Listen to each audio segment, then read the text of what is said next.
بسم اللہ الرحمن الرحیم۔ السلام علیکم۔ اس ویڈیو کو آخر تک سنیں۔ حضرت علی علیہ السلام کا ایک معجزہ۔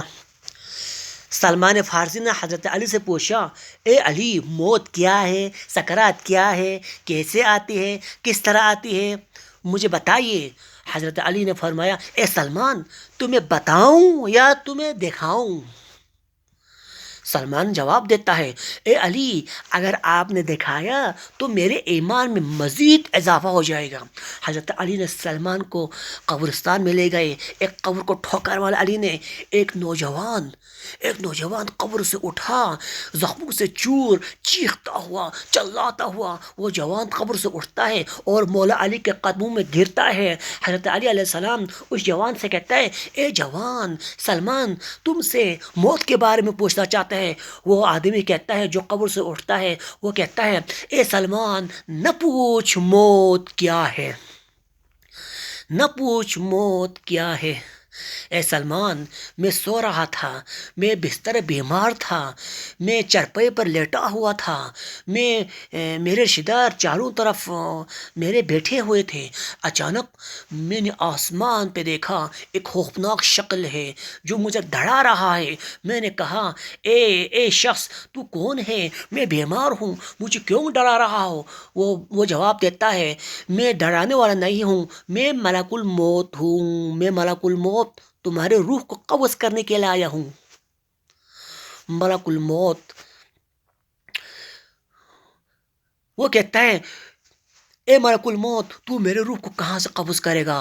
وہ کہتا ملک الموت کہتا ہے، میں تمہارے روح کو پاؤں سے قبض کرنا شروع کروں گا۔ اے سلمان، اس نے ملک الموت نے میرے روح کو پاؤں سے قبض کرنا شروع کیا، گھٹنے تک لائے۔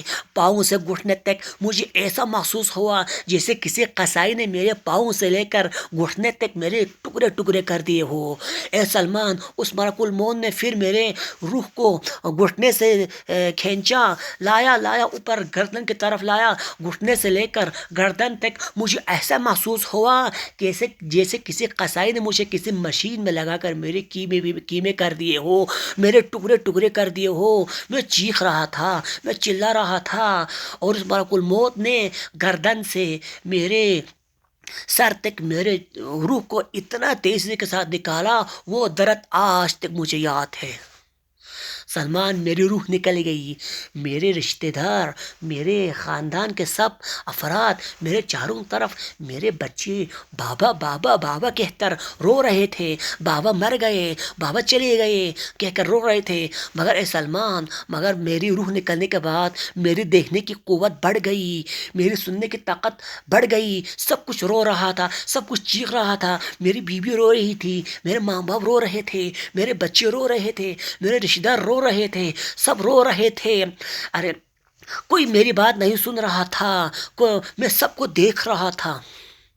سلمان، میری روح نکل گئی، مجھے اتنا اذیت ہوا سلمان، مجھے اتنا اذیت ہوا جیسے میں آسمان سے زمین پر گر گیا ہوں، کسی قصائی نے میرے جسم کے ٹکڑے ٹکڑے کیے ہو۔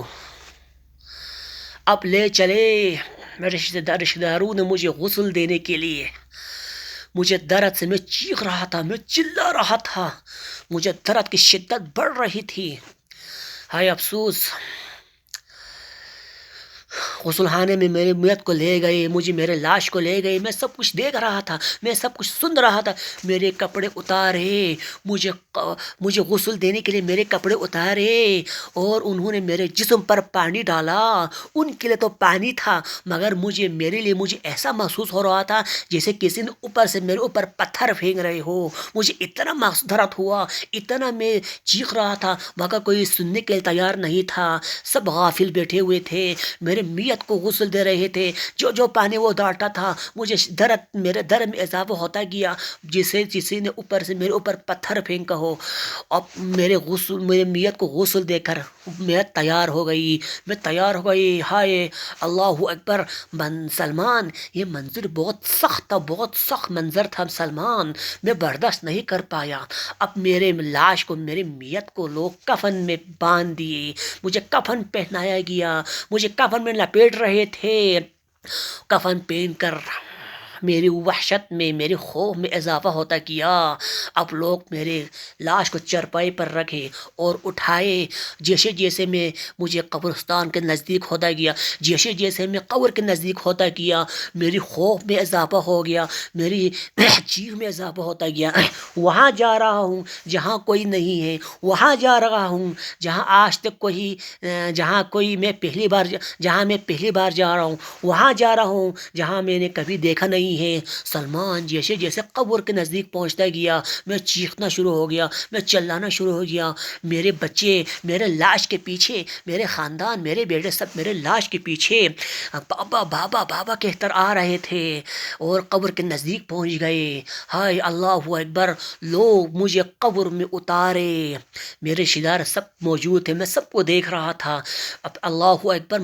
یہ منظر بہت خطرناک تھا سلمان۔ لوگوں نے اب میرے میت کو قبر پر رکھ دیے، قبر کے اوپر مٹی ڈالنے لگے، قبر کے اوپر مٹی ڈالنے لگے۔ اب میرے قبر بھی مٹی ڈال کر تیار ہو گئی۔ اب شام ہو گئی، اوپر سے کسی نے میرے بیٹے سے کہا بیٹا اب چلو شام ہو گئی، بابا دفن ہو گیا۔ یہ سب کچھ میں سن رہا تھا، میں نیچے سے چیخ رہا تھا۔ جب میرے رشتہ دار واپس جا رہے تھے، میں نے سب کو چیخنا شروع کیا، اے رشتہ دارو، اے میرے بیٹو، مجھے اس تنہائی میں چھوڑ کر نہ جانا، مجھے قبر میں اکیلا چھوڑ کر نہ جانا، میرے اس قبر میں چھوڑ کر نہ جانا، میں عذاب میں گرفتار ہو گیا ہوں۔ جب انہوں نے مجھے مٹی ڈال کر چلے گئے، مجھے اتنا تکلیف ہوگی، آسمان سے میں گر کر زمین پر گرا ہوں۔ اب خوف بھی آنے لگا، وحشت بھی ہونے لگی، میں قبر میں رو رہا تھا، میں قبر میں چیخ رہا تھا۔ وہ زندگی تو دنیا کی زندگی تو کھیل کود میں گزر گئے۔ اچانک میں روتے روتے قبر کے کسی کونے سے آواز آئی، اب رونے سے کیا فائدہ؟ اس قبر میں اگر رونا نہ ہوتا تو دنیا میں رو کے آتے، اپنے گناہوں کو مٹا کے آتے۔ اب قبر میں رونے کا فائدہ نہیں ہے۔ میں نے ان سے پوچھا اے علی تم لوگ کون ہو؟ انہوں نے کیا تم منکر منکر ہو؟ تو انہوں نے کہا نہیں، ہم وہ فرشتے ہیں جو تمہارے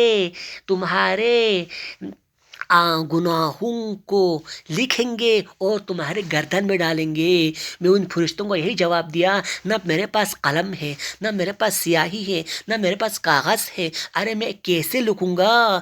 میں بہانے ڈھونڈ رہا تھا۔ ان فرشتوں نے کہا اٹھو، یہ جو کفن تم نے پہن کر آئے ہو آج تمہارے لیے کاغذ بنے گی، یہ جو شہادت کی انگلی ہے یہ انگلی تمہارے لیے آج قلم بنے گا، یہ جو تمہارے منہ کے تھوک ہے یہ آج تمہارے لیے سیاہی بنے گی۔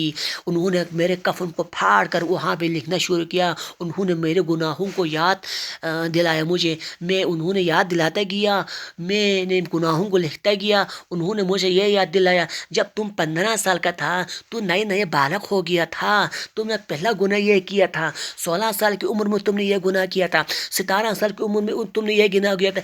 ایک سال کا ایک دن کو انہوں نے مجھے یاد دلاتا گیا، میں لکھتا گیا، میں روتا گیا، میں ذلیل ہو رہا تھا، میں خوار ہو رہا تھا۔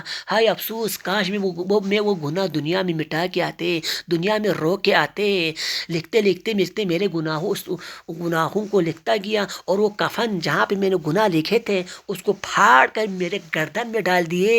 مجھے ایسا محسوس ہوا جیسے کوئی پہاڑ میرے گردن پہ رکھ دیا ہو۔ میں مزید چیخنے لگا، مزید چلانے لگا۔ میں نے ان فرشتوں سے کہا ارے فرشتوں تم نے میرے گردن پر کیوں پہاڑ رکھ دیے؟ وہ فرشتہ جواب دیتا ہے ہم نے تمہارے اوپر ظلم نہیں کیا، ہم نے تمہارے اوپر زیادتی نہیں کیا، یہ جو پہاڑ کی شکل میں تمہارے گردن پر بوجھ آئی ہوئی یہ تمہارے گناہوں کا بوجھ ہے، تم دنیا میں کرتے تھے، تم کسی کا حق دبا کر آئے تھے، یتیموں کا مال کھا کے آئے تھے۔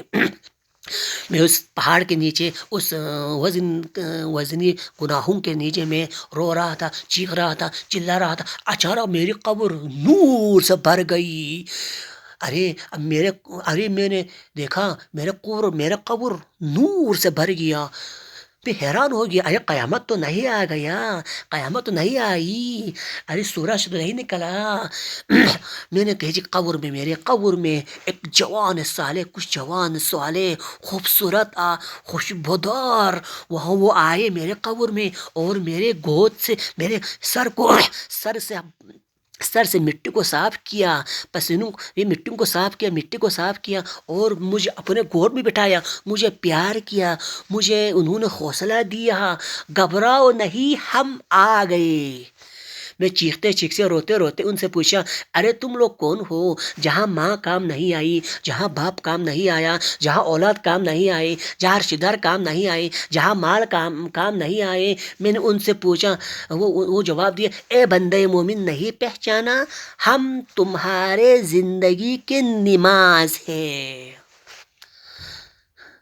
ہم نماز جو تم نے زندگی میں پڑھا ہے، تو دنیا میں پڑھی تھی، وہ نماز ہے۔ نماز، نماز آپ کو قبر کے اندھیروں سے بچا سکتی ہے۔ نماز، نماز کے لیے ٹائم نہیں ہے کہنے والوں، نماز کے لیے سفر، نماز کو چھوڑ کر سفر کرنے والوں، ذرا ہوش سے کام لو، ہوش سے۔ آپ کو یہ مال کم نہیں آئے، دولت کام نہیں آئی، اولاد کام نہیں آئی، نماز، نماز، نماز آپ کو قبر کے عذاب سے بچا سکتی ہے۔ اللہ تعالی ہمیں قبر کے عذاب سے بچائے یا اللہ۔ خدایا ہم اول وقت پر نماز پڑھنے کے ہمیں توفیق نصیب کرے۔